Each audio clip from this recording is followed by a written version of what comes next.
Actes des Apôtres, chapitre 14. Il arriva à Iconium que Paul et Barnabas entrèrent ensemble dans la synagogue des Juifs et parlèrent de telle sorte qu'il y eut une grande multitude de Juifs et de Grecs qui crurent. Mais les Juifs incrédules excitèrent et irritèrent les esprits des gentils contre les frères. Cependant, Paul et Barnabas demeurèrent là assez longtemps, parlant hardiment à cause du Seigneur qui rendait témoignage à la parole de sa grâce, en faisant par leurs mains des prodiges et des miracles. Mais le peuple de la ville fut partagé, et les uns étaient pour les Juifs et les autres pour les apôtres.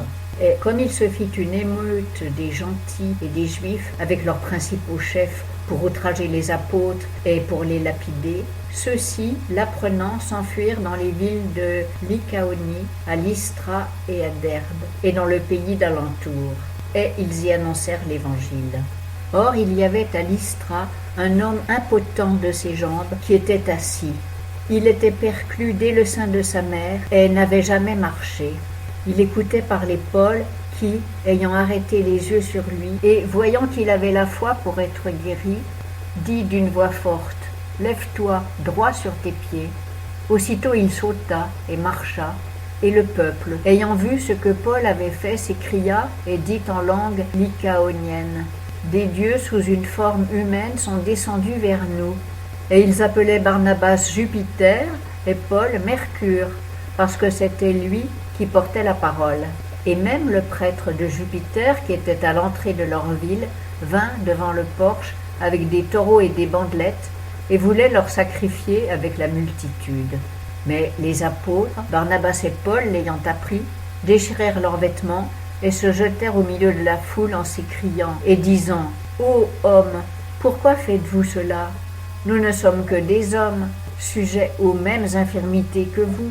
Nous vous annonçons une bonne nouvelle pour que vous vous détourniez de ces vanités et que vous vous convertissiez au Dieu vivant qui a fait le ciel, la terre et la mer et toutes les choses qui y sont, qui, dans les temps passés, a laissé marcher toutes les nations dans leur voie, quoiqu'il n'ait point cessé de donner des témoignages de ce qu'il est, en faisant du bien, en nous envoyant du ciel les pluies et les saisons fertiles, et en remplissant nos cœurs de bien et de joie.